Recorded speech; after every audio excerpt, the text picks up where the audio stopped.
আমার মনে হয় তোমার স্বামী আরেকটা বিয়ে করে নিয়েছে। না দাদা, ও এমন মানুষই নয়, ও খুব ভালো মানুষ। নিশ্চয়ই ওকে কেউ উল্টোপাল্টা কিছু শিখিয়েছে।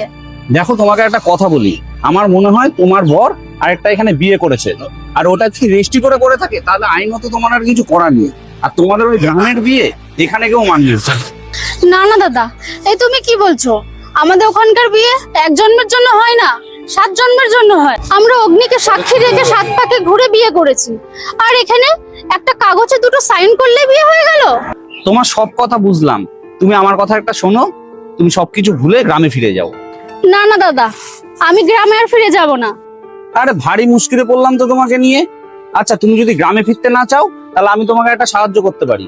আমি একটা এনজিও চালাই, তুমি ওখানে কাজ করতে পারো। আর ওখানে কাজ করতে করতে নিজের পড়াশোনাটাও কমপ্লিট করে নাও। পড়াশোনাটা কমপ্লিট হলে একটা কাজ করতে পারবে, কাজ করলে নিজের পায়ে দাঁড়াতে পারবে। আমার মনে হয় তারপরে তুমি তোমার স্বামীর বিরুদ্ধে একটা লিগ্যাল স্টেপ নাও, তখন তুমি তাও লড়াইটা চালিয়ে যেতে পারবে। নইলে এই শহরে তুমি টিকতে পারবে না।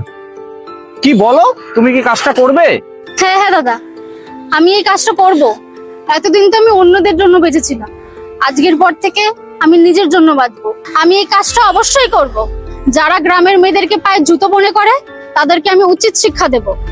ঠিক আছে, তুমি পরিশ্রম করো আর নিজের উপর বিশ্বাস হারিও না, দেখবে একদিন সব ঠিক হয়ে যাবে। আচ্ছা চলো, এখন চলো।